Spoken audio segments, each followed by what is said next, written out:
I dislike the term environment. It sounds as if nature were something outside of man. Environment is a word used by those people who are not living with the land. For them there is a distinction between economy and ecology, and from this is born the disastrous opposition between economic growth and natural wealth. Pushkar, one of Rajasthan's most ancient dwellings. A small city centered around a holy lake, Pushkar is now famous for its annual market fair.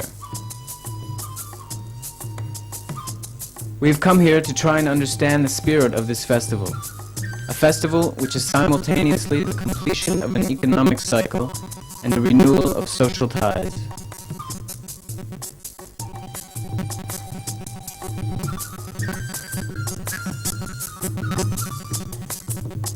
Once a year in Pushkar, buyers and sellers of livestock gather to exchange what in Rajasthan are the most basic assets of the people.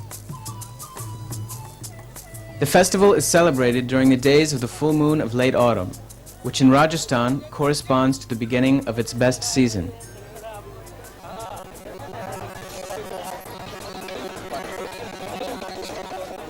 Here, autumn is the season which brings to an end the tremendous heat of summer. It's also the time which immediately follows the only annual harvest of crops. In the economic cycle of the year, this is the peak period of gain, the moment in which the stores are full. It's the time for exchanging goods.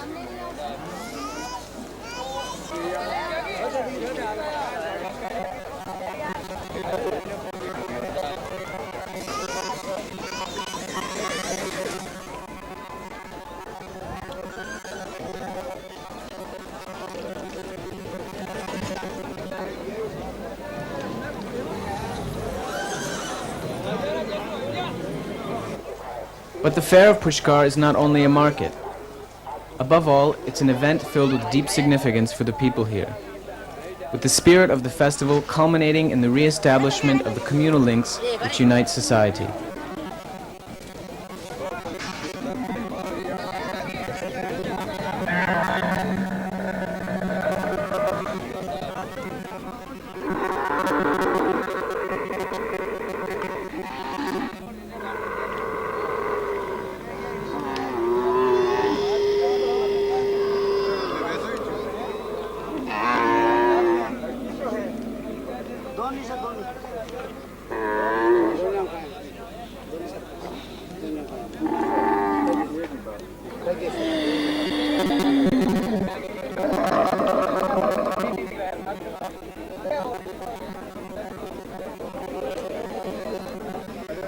The fair of Pushkar has a soul.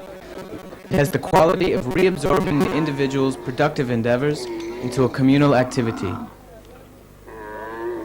Thus, the fair offers the possibility of transcending social tensions and of renewing social ties.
The completion of the productive cycle means no less than a feast of pure joy. Despite the childish entertainment one finds at the fair, the atmosphere reverberates with vitality. As the people gather together, vent off the steam accumulated over the many hard days of work.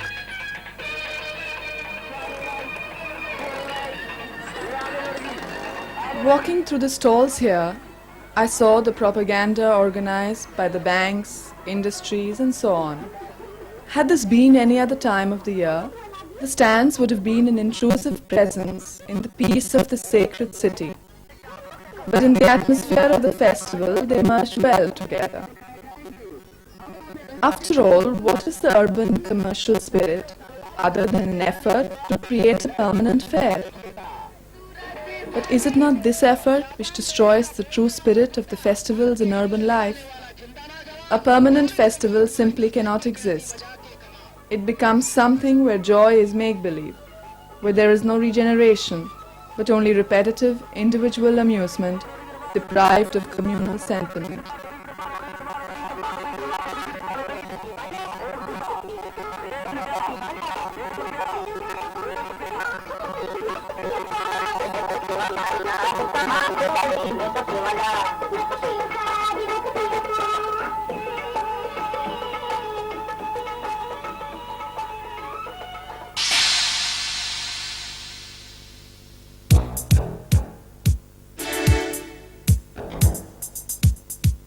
The Pushkar Fair has now become a major tourist attraction.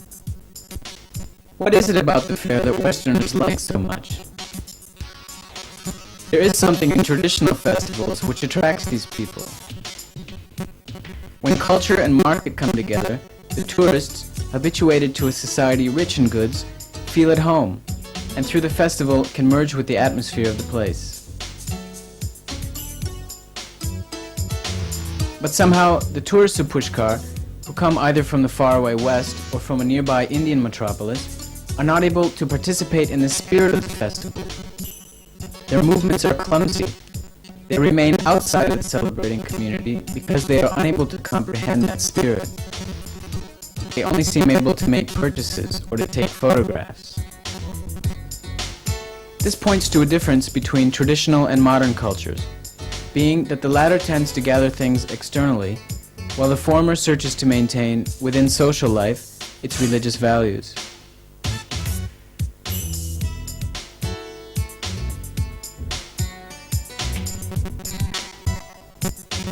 The core of the traditional spirit is not in the fair, not in the arts, not in the architecture, but in a religious faith. And at the core of Pushkar is its holy lake. Framed by temples, the waters of Pushkar are not only waters of life, but become, in the faith of Hinduism, vehicles of reintegration, the door to the supernatural life. The waters symbolize the origins, the unshaped roots of that which has form, the essence from which all of life emerges. On the banks of the holy waters, offers are made for one's ancestors, maintaining the thread which unites past and present. The lake becomes a place of prayer, a symbol of the infinite, a mystic receptacle.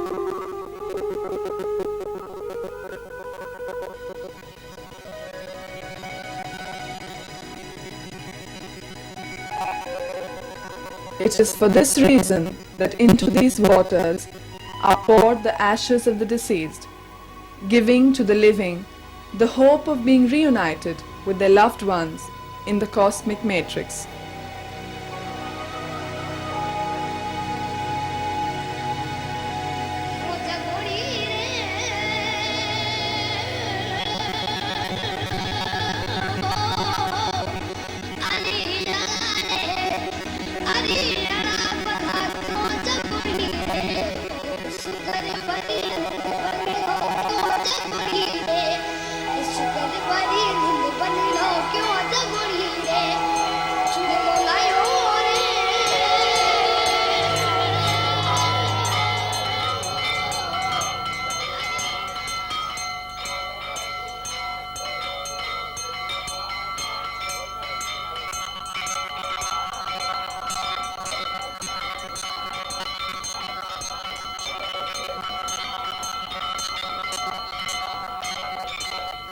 And this is the Hindu sense of religion, a recognition of a metaphysical source of nature seen as a multiformed expression of a divine unity.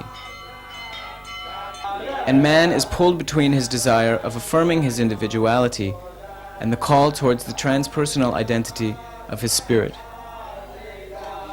He finds in the ritual offerings a way of recognizing his belonging to a divine nature.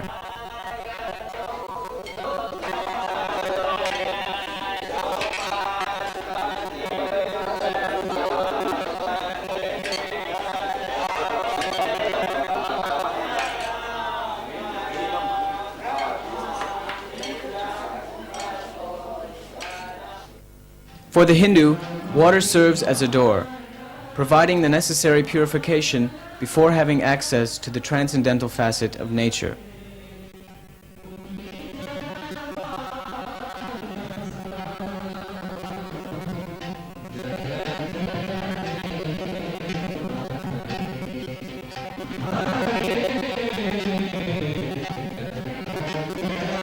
And it is for this reason that the wells for ablutions are situated in front of the temple, to purify one before entering the edifice which represents the cosmic corpus of God.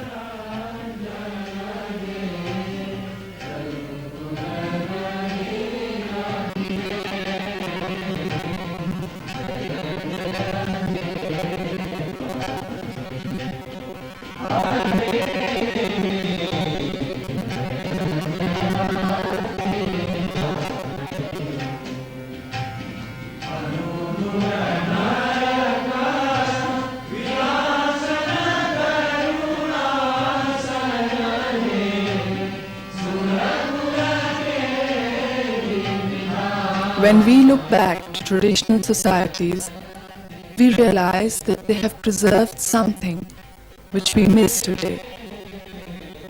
We admire the joyfulness of the traditional feast, and we wonder why we are not able to reproduce it in our modern communities. We have lost the capacity to recognize the sacredness of nature.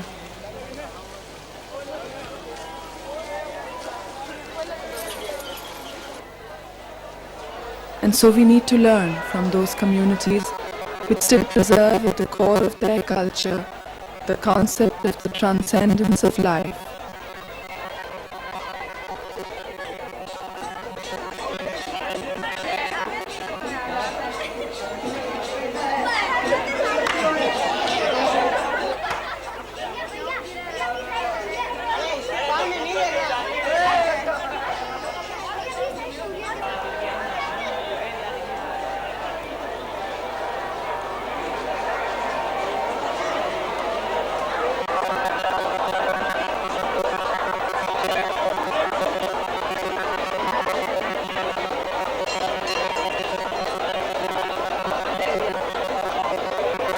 In fact, only in communities where there still exists a bond of devotion towards the universality of nature can the environment acquire its full value.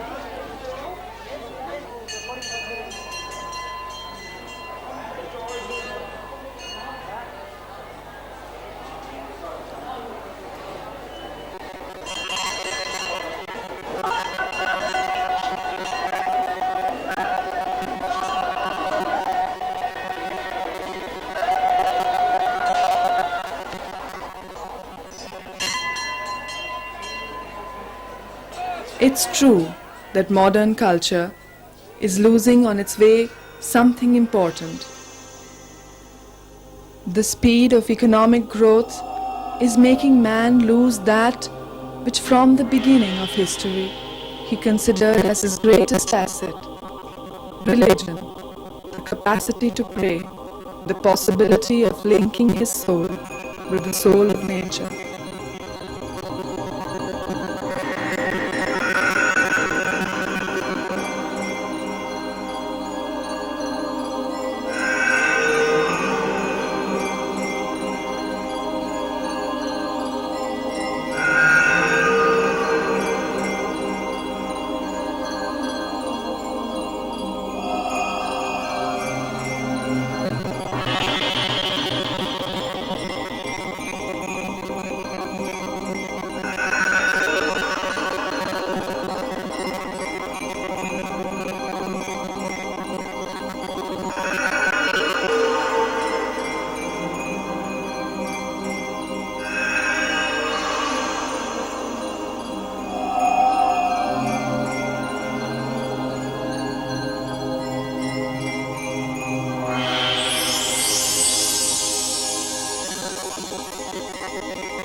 I read the diary you gave me.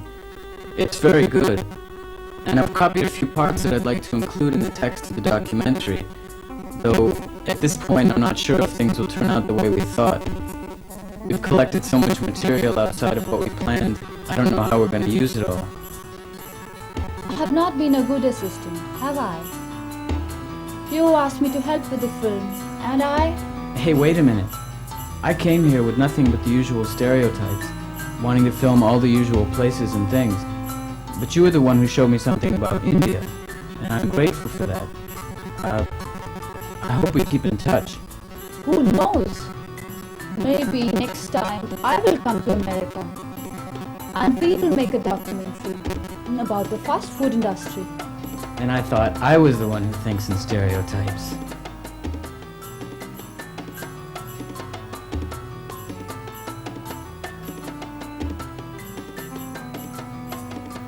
You know, these days, every time I packed our bags, I felt we were moving on to something new.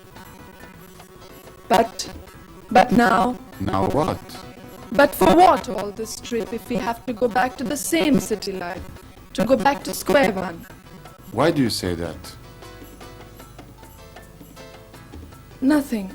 I only fear that the city life may snatch away the serenity that we have found in this trip together.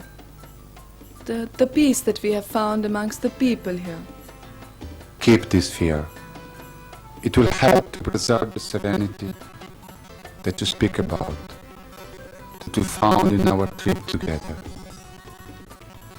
But to go back now is not to go back to square one. The story moves on. How nice it would be if we could stay isolated from the rest of the world, with no other responsibilities but to each other, wouldn't it? But that would actually be our end. It's the challenges we have ahead of us which will carry on our story, isn't it?